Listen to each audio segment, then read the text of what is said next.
বসে আছে দেখো বিজ্ঞ পণ্ডিতের মতন। তোমরা অনেকেই জানো না আমার বেস্ট, হ্যাঁ ঘর জামাই।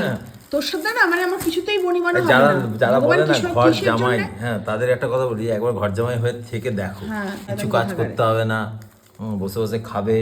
ওর সঙ্গে যখন আমি কাজ করতে তখনই না ঝগড়া হয়, তখনই যেমন একটা ঝগড়া পিস হয়। আমি খেলাম, ওরকম পিস মনে হয় নিজের বাড়িতে থাকলেও তোমায় দেবে না, এত বড় মাছের পিস, এত আমার হাতের থেকেও বড়। বাড়িতে থাকলেও না খেতে দেবে না ওরকম।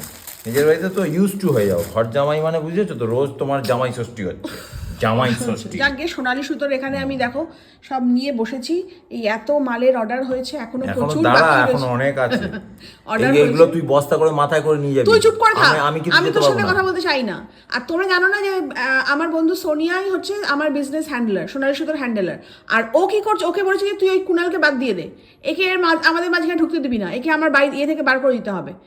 কাজ করতে বসে ঝগড়া হয়। আমি আর পারবো না ভুলভাল এই জিনিস ছুঁড়ে ফেলবি না, আমি বলে দিলাম তোকে। বড্ড সাহস বেরিয়ে গেছে তোর। নিজের বাড়ি থাকলে অ্যাটিটিউড, তুই চলে যা, চোখের সামনে থেকে চলে যা তো। অসহ্য, ঠিক করে তুলে বাঁধ ওগুলোকে সুতো দিয়ে, শয়তান কোথাকারে। তো সোনালী সুতোই দেখতে পাচ্ছ এতগুলো সব অর্ডার হলো। এখন সকালবেলা এরকমই এক দফা গেছে, এখন সন্ধ্যেবেলা হয়েছে, এখনো রাত্রিবেলা আরো অর্ডার আসবে, সেগুলোকে আবার প্যাক করতে হবে। কোথায় যাচ্ছিস? এখন অনেক কাজ বাকি আছে জানো, জানো, হ্যাঁ যেন অফিসে যাচ্ছে। দেখো আমি আর যেতে পারবো না, ফালতু কথা বলবি না বলে দিলাম।